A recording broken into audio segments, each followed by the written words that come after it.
बेरोजगार हो, रोजगार की तलाश है, कहीं नौकरी भी नहीं मिल रही है और घर वाले आए दिन ताना भी मारते हैं, तो एक काम है मेरे पास। लेकिन उसके लिए आपको फिल्म देखनी होगी दाता। हाँ, वही दाता जो मिथुन दा की थी। अब इस फिल्म को देखने के बाद आपको पता चलेगा कि कैसे पैसा कमाया जा सकता है और समाज की सेवा भी की जा सकती है। तो राम राम दोस्तों, मेरा शुरू से कहना है कि फिल्में बहुत कुछ सिखाती हैं और दाता फिल्म एक ऐसी है जो आपको ये बताती है कि यदि आपके पास काम नहीं है और आप समाज की सेवा भी करना चाहते हैं और पैसा भी कमाना चाहते हैं, तो ये देखने के बाद आपको समझ आ जाएगा कि पैसा कैसे कमाया जाता है और समाज की सेवा कैसे की जाती है। अब बहुत सारे लोग सोच रहे होंगे कि यार ये क्या बकवास लगा कर रखी है, तो ये बकवास नहीं है।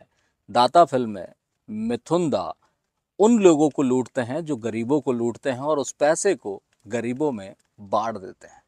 अब यदि आप बेरोजगार हो तो आपको कुछ नहीं करना है, आपको उन भ्रष्टाचारियों को पकड़ना है जो आम लोगों को लूटते हैं सरकारी नुमाइंदे होने के बाद भी। अब आप सोच रहे होंगे कि ये कैसे संभव है, तो मैं आपको बताता हूं कि ये कैसे संभव है। आपके शहर में चाहे कोई सा भी विभाग हो, कहीं ना कहीं भ्रष्ट लोग हैं जो कहीं ना कहीं कागजों में हेराफेरी करते हैं या फिर लोगों को परेशान करते हैं और अच्छा खासा मोटा पैसा भी कमाते हैं। और कई तो इतने बिंदास होते हैं कि डायरेक्ट डीलिंग कर लेते हैं। तो आपको कुछ नहीं करना है, आप सभी के पास मोबाइल है। आप कोशिश करें कि आपको ऐसे लोग मिल जाएं, ऐसे सरकारी नुमाइंदे मिल जाएं जो लोगों से पैसे की वसूली करते हैं उनके सरकारी काम करने के लिए। एक बार यदि आपके पास उनकी रिकॉर्डिंग आ गई तो आपको ज़रूरत नहीं है फिर कमाने की। उनसे कह दें कि भैया अब एक काम करें, हर महीने आप हमारे घर पैसे भिजवा दिया करें, और यदि आपको पैसे की ज़रूरत नहीं है तो उन्हें ट्रेप करवा दें। समाज की सेवा भी हो जाएगी और जो कचरा हमारी समाज में फैला हुआ है भ्रष्ट कर्मचारियों और अधिकारियों का, वो कचरा साफ हो जाएगा। अब फिर वही बात घूम कर आती है कि इतना आसान नहीं है, लेकिन पैसा कमाना आसान नहीं है और समाज की सेवा करना भी आसान नहीं है। मुझे एक बात समझ में नहीं आती है कि आपको आपके माँ बाप ने पढ़ा लिखा दिया, आपको नौकरी भी नहीं मिली, उसके बाद यदि आप किसी विभाग में जाते हैं और वहाँ आपसे पैसा मांगते हैं, वो भी सरकारी काम का, तो आप पैसे देने के लिए तैयार हो जाते हैं। आपके पास पैसा क्या पेड़ पर उग रहा है कि आपके माँ बाप ने कहीं से गड़ा धन निकाल के लाए हैं? भाई, हमें बेटी व्यवहार नहीं करना है। जो हमारे साथ गलत करे उसके साथ गलत करना चाहिए। और यदि आपको ऐसा लगता है कि वो बेचारा नौकरी से चला जाएगा, सरकारी आदमी है, बड़ी मुश्किल से नौकरी लगती है, तो कुछ ना करें, लेकिन उससे इतना कह दें कि अब मेरे गांव के लोगों का, मेरे अपने लोगों का काम यूं कर दिया कर।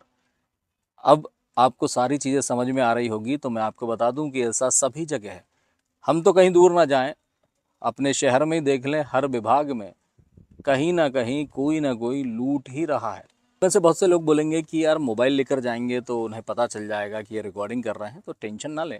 बहुत कम दामों पर ऑनलाइन ऐसे गैजेट्स मिल जाते हैं जिनसे आसानी से रिकॉर्डिंग हो जाती है और लोगों को पता भी नहीं चलता। हम किसी की नौकरी खाने के लिए आपसे नहीं बोल रहे हैं, हम केवल ये बोल रहे हैं कि अगर समाज को साफ सुथरा बनाना है, भ्रष्टाचार को खत्म करना है, तो पढ़े लिखे युवाओं को आगे आना होगा और इस रिश्वतखोरी को बंद करना होगा। आप बाकायदा उसकी रिकॉर्डिंग करें, उसके पास भेज दें और कह दें कि भाई जब तक अब तुम यहाँ हो, सबके काम सरकारी फ्री में करो, आपको तनख्वाह सरकार देती है। अगर इसके बाद भी ना माने तो आपके लिए मीडिया एक पाँव पे खड़ा रहता है। मीडिया कर्मियों को ये रिकॉर्डिंग उपलब्ध करा दें, वो उसे घर पहुंचा देंगे। और इसका सबसे बड़ा फ़ायदा ये होगा कि जो बेचारे गरीब लोग हैं, जो दिन भर में 100 200 500 रुपये कमाते हैं, वो अगर उनके चक्कर काट रहे हैं तो वो उन चक्करों से बच जाएंगे। और हाँ, एक बात और बता दूं कि यदि आपने ये चैनल को अभी सब्सक्राइब नहीं किया है तो कर लें, क्योंकि जैसे मैंने अभी बताया कि डायवर्सन के लिए किसी प्रकार की कोई रिश्वत देने की ज़रूरत नहीं लगती है।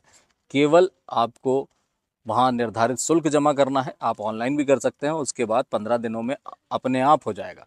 तो इसके बाद मैं आपको बताऊंगा कि नामांतरण कैसे आप आसानी से करा सकते हैं और जिसमें आपको परेशानी बिल्कुल भी नहीं होगी। मिलते हैं जल्द ही, तब तक के लिए राम राम।